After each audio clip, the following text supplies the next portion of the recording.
market, I mean, obviously today was a pretty flat session. Why do you think that was? Do you think that there was a bit of mixed sentiment towards the earnings picture? I do think earnings dominated, but what we have seen in terms of technicals is that last week we did see the 200-day moving average just being broken very slightly, so just putting our head above that line. But since rising above that line, what we've now seen is the market pulling away and down by 1%, so down by 0.9% yesterday, down by 0.1% today. And it does reflect, I guess, some technical resistance on other markets as well.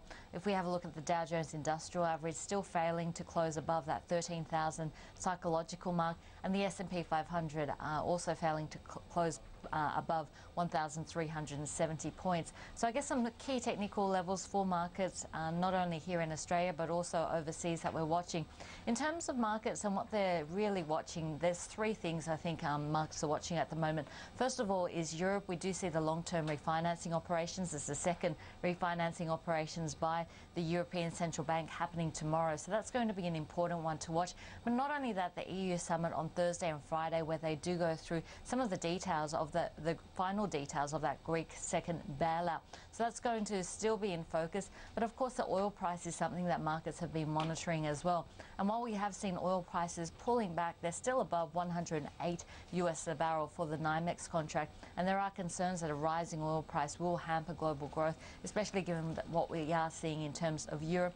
And of course, what the market I think really needs at the moment is just signs of growth in terms of this earnings season. While it's been okay, it hasn't really given us a spurt to move higher above that 4,300 point mark confidently. And if we have a look at internationally as well, I think the markets are looking for still strong signals of growth coming through from the US as well as China before moving through those key psychological and technical barriers. So in terms of those barriers, in terms of economic data, what we are watching are the manufacturing numbers coming out of the US, the ISM manufacturing numbers, and China PMI numbers later this week as well. So I think they're going to be important to see whether the market can get enough energy, enough momentum to get above those key technical areas. But today, earnings very much in focus and a pretty flat result for the Aussie market. How tough is it going to be for it when it does come out of this trading hold? I mean, it was around the $20 mark in April last year. It's now, last trade I think was $11.50.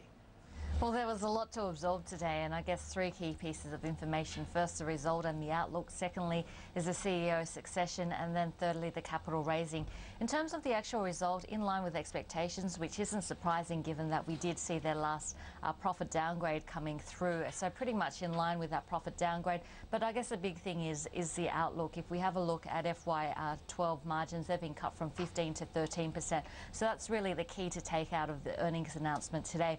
In terms of the CEO succession, there's quite a long time frame for the handover, so a 6-month time frame shouldn't really come as a surprise to the market. Frank O'Halloran, 65, looking at retiring, but will still retain an active role in the company, so that should be a positive. And if we have a look at John Neal, his expertise is in the underwriting as well as the risk management business, so it does give you some clues on, I guess, what QBE Insurance needs at the moment. And thirdly, the capital raising, $500 million to replace second-tier subordinated debt issue, and that's really because they don't know whether it's going to be approved capital by APRA. So instead of taking that risk, they're going to replace that debt with equity.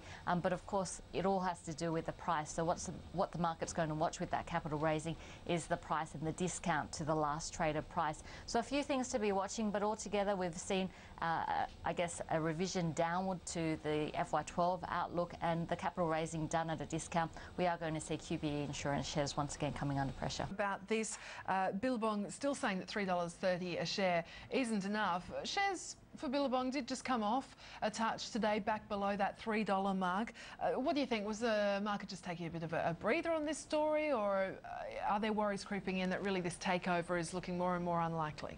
I think this takeover is looking more and more unlikely. When you've got a bit of $3.30 on the table, which has been rejected, and the shares falling by about 2.3% to under that $3 mark, the market is sending a signal that there is a high probability that we're not going to see another bid come through from TPG.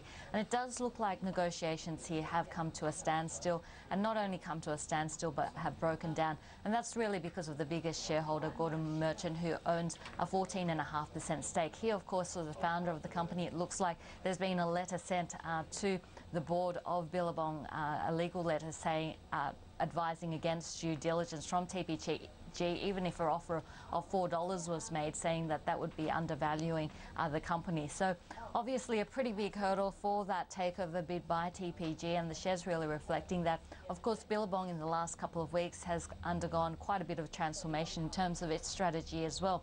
We've seen the company looking to sell off a stake in Nixon, looking to close up to 22% of its stores, as well as concentrating on cost cutting and cutting its dividend payout ratio down to 25%.